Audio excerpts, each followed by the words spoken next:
Technology की तरफ भाग गए, हमने जो हमारे पास चीज़ थी वो छोड़ दी। एक पौधा लगाओ, पेड़ लगाओ, 2 लगाओ, 4 लगाओ, जितनी आपके पास जगह है, जितनी आपके पास कैपेसिटी है, लेकिन उसको पूरा पेड़ बनाओ। मैं पौधे की गिनती तब मानती हूँ जब वो 2 या 3 साल का पेड़ हो जाता है, पेड़ बन जाता। जिस दिन लगाती हूँ मैं उसको गिनती में नहीं मानती हूँ। कुलबीर अहलावत सर हैं, उनका बड़ा सहयोग था, तो वो तो मैं उनके साथ एक टीम मेंबर की तरह से थी। उनका प्रयास वहाँ पर मियाँ जी फॉरेस्ट वॉक की नाम की थीम से हमने 4360, इसके लिए तो हमें भुगतने के लिए तैयार रहना चाहिए। कभी भी एकदम से, जो आपने कहा ना बेमौसम की बरसात ऐसी आ जाती जी है, मैडम जी, एकदम से कोई आंधी ऐसी आ जाती है, ये एकदम से कोई जो है ना बीमारी भी एक उसका मैं कारण कहूँगी, वो बीमारी है नहीं, वो हमने ही पैदा की हुई, कुछ ना कुछ हमने रिवर्स ऐसी चीज़ें की है प्रकृति के साथ। राम राम दोस्तों, मैं रोहित दलाल, सहारा न्यूज़ 24 खबर आपके काम की।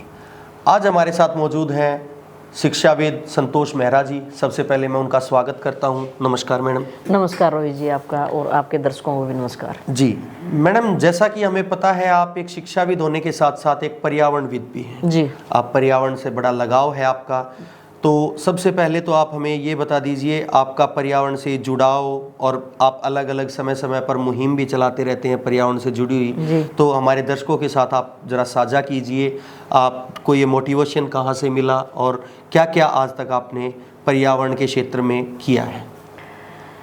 रोहित जी, मैं ये कहना चाहूँगी कि मोटिवेशन जो होता है ना, वो सेल्फ होता है हमेशा, जी कि आपके अंदर से ही आता है। जो जैसे आपके विचार होते हैं, जैसी आपकी विचारधारा होती है, उन्हीं चीज़ों से। तो हमें किसने पैदा किया? जी, माँ बाप ने किया। लेकिन माँ बाप भी जो है वो एक प्रकृति का अंग है, रूप है, प्रकृति ने हमें पैदा किया। हम अगर हमारा जीवन है, जैसे हमारा शरीर कहते हैं 5 तत्वों से मिलके बना है, जी जी, उसमें वायु भी है जी, और वो वायु जो है हमारे चारों तरफ के जो वातावरण है, पेड़ पौधे हैं, उनसे हमें प्राप्त होती है। तो जिस चीज़ जो हमारे प्राणों के लिए ज़रूरी है, जो हमारे लिए सबसे ज़्यादा ज़रूरी चीज़ें हैं जी, वो, उसके लिए हमें किसी से प्रेरित होने की आवश्यकता पड़ेगी, या कोई हमें आके बोलेगा या हमें प्रेरित करेगा, तब हम वो करेंगे। तो फिर हमें जो प्रकृति ने सर्वश्रेष्ठ मनुष्य जिसको बना, सर्वश्रेष्ठ प्राणी बना, तो वो किस आधार पे बना है? हमारी सोच की वजह से। तो जब हम सोच ही नहीं पा रहे, ये मैंने कपड़े पहने हुए जी, क्यों पहन रखे मैंने ये कपड़े जी? या तो देखो, मैं बगैर कपड़े पहने भी रह सकती हूँ। हमारे नागा बाबा, नागा साधु वगैरह रहते हैं जी, फॉरेन के लोग हैं जो वो इस तरह से लॉस एंजल वगैरह में बिल्कुल, या विदेशों में हम देखते हैं, या वहाँ तमाम तरह की जगह पे। ये मैंने क्यों पहन रखी है, मेरे को ये पता होना चाहिए जी मैडम। ठीक है, या तो मेरे कंफर्ट के हिसाब से, या मेरे को सर्दी लग रही है, गर्मी लग रही है उसके हिसाब से, या हमारी संस्कृति, या हमने अपने चारों तरफ का उस तरह का माहौल बना लिया है कि भी एक संकोच, या वो चीज़ें हमारे, उसको हमने उसमें शामिल कर लिया, अपनी संस्कृति में, अपने जीवन में उसको शामिल कर लिया। जबकि हमारे आदि मानव पुरुष जो थे वो हमेशा कपड़ा ही नहीं था, जब कपड़े का इजाद नहीं हुआ था, कपड़े का इजाद ही नहीं हुआ था, इजाद नहीं हुआ था, तो पेड़ पत्तों से इस तरह से जंगल में रहते थे।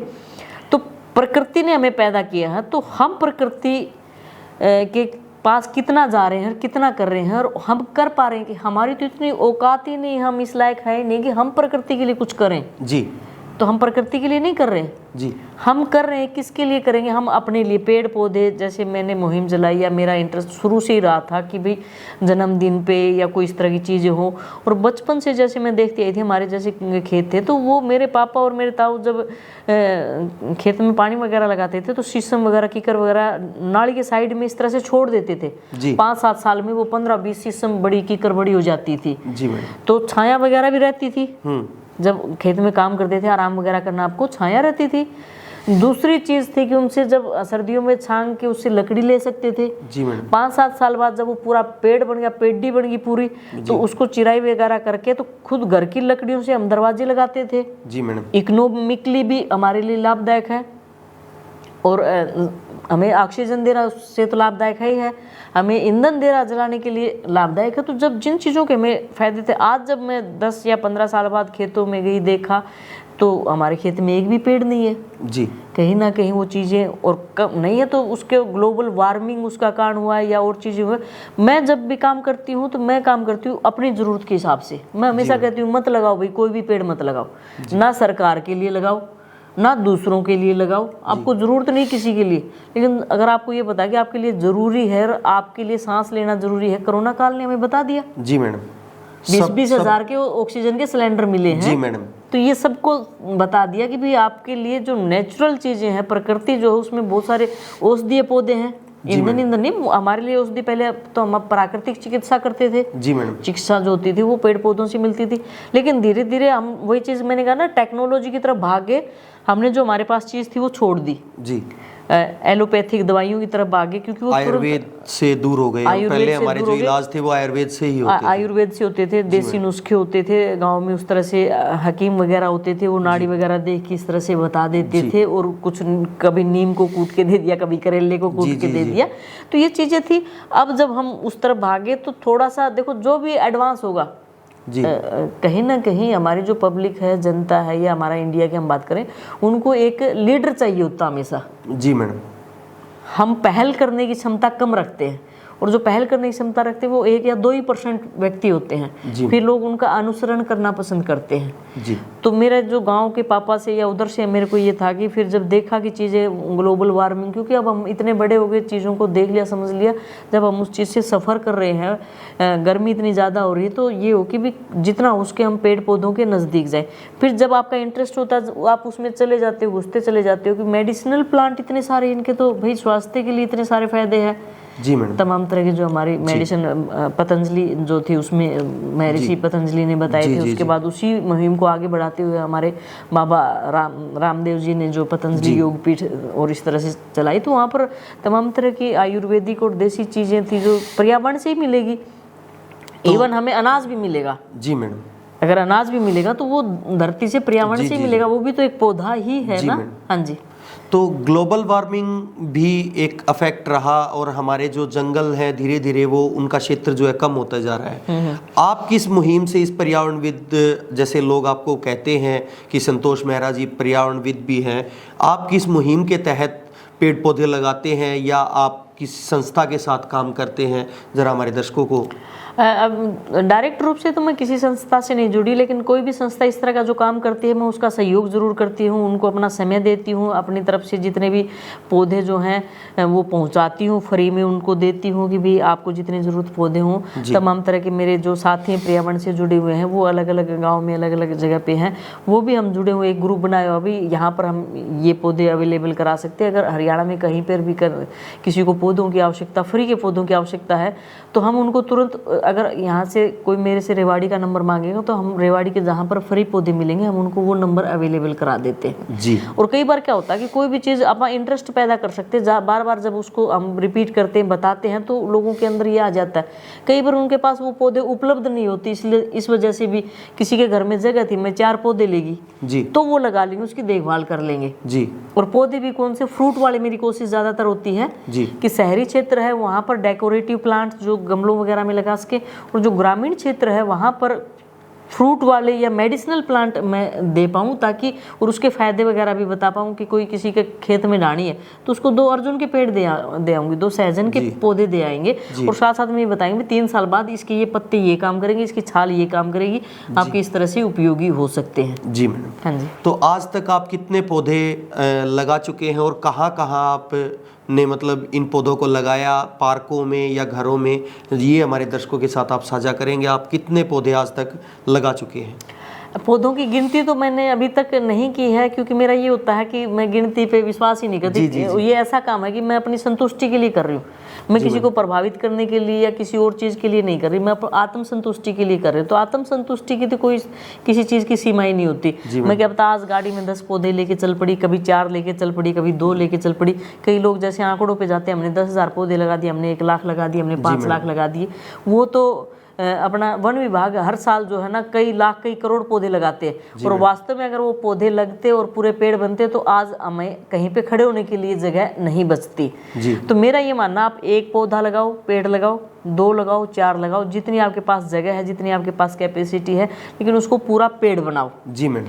अब मैं खेड़ी वर्ग के स्कूल में अगर मैं बात कहूँ पिछले 5 सालों से, तो 5 सालों के में करीब मैंने 40-45 के करीब वहाँ पर पेड़ तैयार कर दिए। जी, पिछले 5 साल में पौधे लगाए थे, आज वो पेड़ बन चुके हैं। हो गए, कोई आंवले का है, कोई नीम का है, कोई अमरूद का है, इस तरह से करके मैंने 40-45 के करीब उनको तैयार कर दिया। और वहाँ पर जो खेड़ीबरकी गांव में शमशान घाट, आजकल ये बड़ी अच्छी स्कीम सरकार की भी चली हुई है प्रमोट करने, जो शमशान घाट थे वहाँ पर भी कम से कम भी मैं ये कहूँगी कि 40-50 के करीब में जो वहाँ की देखभाल करता साधु राम है, उसको ट्री मैन का भी कई जगह पे अवार्ड मिला हुआ है। वो त्रिवेणी लगाते हैं, अपने घर में तैयार करते हैं, फ्री त्रिवेणी वगैरह बांटते हैं। तो खेड़ीबरकी के आसपास जिसको भी फ्री पौधे चाहिए उनसे कह सकते हैं। अच्छा, वो थोड़ी सी उनकी वही चीज़ है ना, पेइंग कैपेसिटी नहीं है तो वो फ्री वाले पौधे लगा लेते, लेकिन कई बार ऐसे डेकोरेटिव या को खरीद के हमें प्राइवेट नर्सरी वगैरह से मिलते हैं, तो वो जब भी मेरे को कहते हैं कि मैडम जी हमें इस तरह के इतने पौधे चाहिए, तो मैं उनको खरीद के वहाँ पहुँचा देती हूँ, दे आती हूँ। और वहाँ पर भी 40-50 के करीब हमने पौधे लगा रखे हूँ, वो अच्छे पेड़ वगैरह बन गए हैं। और इसी तरह से मेरी बहन का ससुराल है, उन्होंने एक पुराने समय में अपने होता था कि जगह छोड़ रखी थी पितर के लिए जी, 1 किला जगह छोड़ रखी पितरों के लिए जी। तो वहाँ पहले कभी जंगल होता था, वो धीरे धीरे पेड़ करते जैसे ना काट दिए, लापरवाही में कट गई रोड जी। तो वहाँ पर जो अपना भांजा वो बड़ा अच्छा प्रयास कर रहा है, वहाँ पर भी हमने कम से कम भी 70-80 के करीब 100-101 लगाए थे हमने बेटी के जन्मदिन पे, लेकिन वो कुछ जल वल गए इस तरह से, तो अभी भी 70 के करीब वहाँ पर पेड़ जो हैं वो चल रहे हैं। इसी तरह से बाड्या गांव में मेरी फ्रेंड की बहन है, वहाँ हम गए थे कोरोना काल में, वहाँ पर भी मैंने जो थे 70-80 पेड़ लगाए थे, लेकिन वो अभी 37-38 इस तरह से पेड़ बन गए। मैं पौधे की गिनती तब मानती हूँ जब वो 2 या 3 साल का पेड़ हो जाता है, पेड़ बन जाता है। जिस दिन लगाती हूँ मैं उसको गिनती में नहीं मानती हूँ जी। और बहुत सारी इसी तरह से जगह है कि जो कोई भी किसी का जन्मदिन है या कोई किसी के फंक्शन में गए तो वहाँ पर उसको एक डेकोरेटिव पौधा दे दिया, वो मैं कहीं नहीं गिन पा रही हूँ, ना गिनती हूँ कि भाई मैंने ये इसको दिया था। वो उसके घर में इस तरह से गमले के भी पौधे हमने बहुत सारे बांट रखे हैं। मेरे ही गांव में प्लाट है वो भाई का, तो वहाँ पर भी 25-30 के करीब मैंने सागवान के लगा लो, अमरूद के लगा लो, नीम के लगा लो, इस तरह से अलग अलग, सहजन है, अंगूर की बेल है, इस तरह से हमने लगा रखे हैं। एक हमने मुहिम चलाई थी आदमपुर पॉलिटेक्निक में, वहाँ पर जो हमारे कुलबीर अहलावत सर हैं उनका बड़ा सहयोग था, तो वो तो मैं उनके साथ एक टीम मेंबर की तरह से थी। उनका प्रयास वहाँ पर मियाँ जी फॉरेस्ट वॉक की नाम की थीम से हमने 4360 पौधे लगाए सर जी। वो एक थीम के तहत चलते हैं और वो बड़ा छोटा सा एरिया था, उस एरिया को माप के हर 2 फीट पे हमने एक पेड़ पौधा, छोटा पौधा, पेड़, झाड़ी टाइप की इस तरह से लगाए। और आज वो 1 साल बाद, 1.5 साल हो गए जी, वो हमने जुलाई 2023 में लगाए थे सर जी मैडम, अब 1.5 साल हो गया। 1.5 साल के बाद वो इतना घना जंगल हो चुका है, आपको अगर यहाँ से वहाँ जाना पड़े तो आप उसको क्रॉस नहीं कर सकते हो जी। तो इस तरह की जो थीम कई बार हमें बड़ा अट्रैक्ट करती, बड़ा प्रभावित करती है। एक हमारे हांसी से है SHO साहब थे अनिल जी, वो भी 17 त्रिवेणियाँ लगा चुके हैं जी। इसी तरह से खरकड़ा है, महम के पास खरकड़ा गांव है, वहाँ पर भूपिंदर भाई है, उन्होंने भी अपने खेत में फ्री नर्सरी का कर रखा कि किसी को भी पौधे चाहिए तो वो फ्री पौधे आपको मिलेंगे। कैथल गांव में हेल्पिंग हैंड हरियाणा की टीम हमारी है, जिसमें तेजी ढांडा भाई, वो भी काफ़ी पौधे कई जगह पे लगा चुके। उजाना गांव की जो टीम है, उन्होंने जैसे उनका भी, उन्होंने अपने 5-6 एकड़ ज़मीन है वो पूर्वजों के लिए, दादा खेड़ा के लिए इस तरह से लगा रखी थी, तो उसको भी वेल मेंटेन करके वहाँ पर भी उन लोगों ने पौधे लगा रखे। देखो मैं ये नहीं कहूँगी मैंने लगा रखे हैं, उन लोगों ने, लेकिन एक वो मोटिवेशन का, जिसको ये कहे कि वो भाई इतने प्रभावित हुए हमसे कि वो उन्होंने उस एरिया को साफ सुथरा करके एक पेड़ पौधों के रूप में, तो इस तरह से कई बार ध्यान में भी नहीं, छोटी छोटी इस तरह से 2 गाँव में कहीं दे दिए, 4 कहीं दे दिए। तो मेरा प्रयास होता है कि ढाणी में जो जहाँ पर खेतों में है या जहाँ पर भी है, उनके आसपास कम से कम इतने पेड़ होते भी उनका घर जो है छाया रहे, गर्मी में गर्मी ना हो, ऑक्सीजन मिले, शांति मिले, और साथ साथ कुछ फ्रूट वाले हो ताकि हमें फ्रूट भी खरीदना ना पड़े। देखो 150 रुपये का फ्रूट का, अमरूद का एक पेड़ आएगा, 200 रुपये का आएगा आम का, तो वो 3 साल 5 साल बाद आपको भरपूर इतने फ्रूट तो दे देगा कि आपका घर परिवार तो बिना खाद पानी के, दवाई के, घर की जो है वो फ्रूट खा सकता है। हाँ जी। तो मैम, पर्यावरण को सुरक्षित रखने के लिए पेड़ पौधों की कितनी महत्वता है? मतलब पर्यावरण आज हम देख रहे हैं, हमारा पर्यावरण जो है वो डिसबैलेंस हो गया है। हाँ जी। बरसात के टाइम पे बरसात नहीं आती है, सर्दी के टाइम पे सर्दी नहीं होती है, तो पर्यावरण का इसमें कितना रोल है, आप ये कितना मानते हैं? पूरा पर्यावरण का ही रोल है जी। इसको तो हम उसमें आंकड़ों में तो नाप ही नहीं सकते हैं जी। और पर्यावरण का क्या, ये तो मनुष्य का, हमारा खुद का अपने हाथों से सत्यानाश किया हुआ है जी। हमने खुद बर्बादी की तरफ जैसे भाग लिए, टेक्नोलॉजी या एडवांस या सुविधाओं के नाम पे। अब आप देख रहे हो कितनी गाड़ियां दौड़ रही हैं जी। कितने एसी हो गए, जैसे एसी से बाहर निकलते हैं तो एकदम से बाहर का टेम्परेचर जो होता है वो इलेक्ट्रिसिटी का भी जैसे इस पे हो गया, या तमाम तरह की किसी भी चीज़, उद्योग अगर हम तरक्की कर रहे हैं तो उद्योग भी लग रहे हैं। और जैसे आपने कहा कि लोगों ने अपनी सुविधा के हिसाब से जंगल काटना शुरू कर दिया, किसी को अपना घर बनाना था, किसी को अपना खेत में खेती करनी थी, ये तमाम तरह के कारण रहे, तो हमने प्रकृति के साथ छेड़छाड़ की, खिलवाड़ किया। अब प्रकृति ये कह रही बेटा बच्चे मैं बताती हूँ क्या होता वास्तव में। अभी पीछे हिमाचल में बड़ा भयंकर जो बाढ़, बे टाइम की बाढ़ आ जाती, सब कुछ बह जाता है, तो वो हमने प्रकृति के साथ खिलवाड़ किया, पहाड़ों को काटा, चौड़े रोड बनाने के चक्कर में जंगल के जंगल काट दिए हमने। तो ग्लोबल वार्मिंग, ग्लेशियर पिघल रहा है, जो समुद्र वगैरह का वो ऊपर लेवल आ रहा है, तो इसके लिए तो हमें भुगतने के लिए तैयार रहना चाहिए। कभी भी एकदम से, जो आपने कहा ना बेमौसम की बरसात ऐसी आ जाती है, एकदम से कोई आंधी ऐसी आ जाती है, या एकदम से कोई जो है ना बीमारी भी एक उसका मैं कारण कहूँगी, वो बीमारी है नहीं, वो हमने ही पैदा की हुई, कुछ ना कुछ हमने रिवर्स ऐसी चीज़ें की है, प्रकृति के साथ छेड़छाड़ की है, खिलवाड़ किया है उसके साथ, तो वो हमें रिटर्न दे रही है। हमने जो प्रकृति के साथ किया वो हमें रिटर्न मिल रहा है। तो ये थे हमारे साथ संतोष मेहरा मैडम, जो पर्यावरणविद भी हैं, एक अध्यापिका भी हैं साथ साथ, और इनका कहना है कि आप अपने आसपास सुरक्षित रहने के लिए, एक अच्छे पर्यावरण के लिए अपने आसपास पेड़ लगाएं, पौधे लगाएं, और आप अपने सुझाव हमें कमेंट्स बॉक्स में भेज सकते हैं। और मैडम, अगर आप, जैसे आपने बताया हमारी वीडियो में हमारे दर्शकों को कि आप पौधे भी उनको जो फ्री अवेलेबल करवाते हो, तो कमेंट में आप हमें लिख सकते हैं, पूछ सकते हैं। जो जहाँ से भी होगा, चाहे कहीं पे भी ये रील जाती हो, उसको वहीं नियर आसपास जो होगा उसको वो नंबर अवेलेबल करा दिया जाएगा। कमेंट्स बॉक्स में भी आप वहाँ से पौधे ले सकते हो। और जहाँ तक पॉसिबल होगी, हमारी पहुँच होगी, तो हम भी पहुँचाएंगे। हमारी टीम जो अलग अलग जगह पे, वो टीम घर जाके आपको वो पौधे अवेलेबल करा देगी। और बार बार कह रही हूँ, पर्यावरण का नहीं करना, हमें सरकार का नहीं करना, हमें खुद की अपनी बचाव करना। तो अपने बचाव के लिए अपनी अच्छे फल अगर आपको खाने हैं, अच्छी लकड़ी अगर आपको चाहिए है, तो अपने लिए करो, किसी के लिए क्यों कर रहे हो, किसी दूसरे के लिए क्यों कर रहे हो? बाकी सबके लिए अपने आप हो जाएगा, अपने लिए करो। और ये बहुत ज़रूरी चीज़ें हैं आने वाले टाइम के लिए। जी, आपको ये वीडियो, हम चाहते हैं कि आप हमारे चैनल को लाइक करें, सब्सक्राइब करें, और अपने सुझाव हम तक ज़रूर पहुंचाएं कमेंट के माध्यम से। मैडम, आपका समय देने के लिए बहुत बहुत धन्यवाद, शुक्रिया। आपका भी बहुत बहुत धन्यवाद रोहित जी, और आपके चैनल का भी बहुत बहुत धन्यवाद, जो मैं इस तरह से दर्शकों से रूबरू हो पाई और अपनी बात उन तक पहुंचा पाई। धन्यवाद जी। थैंक यू मैम, नमस्कार।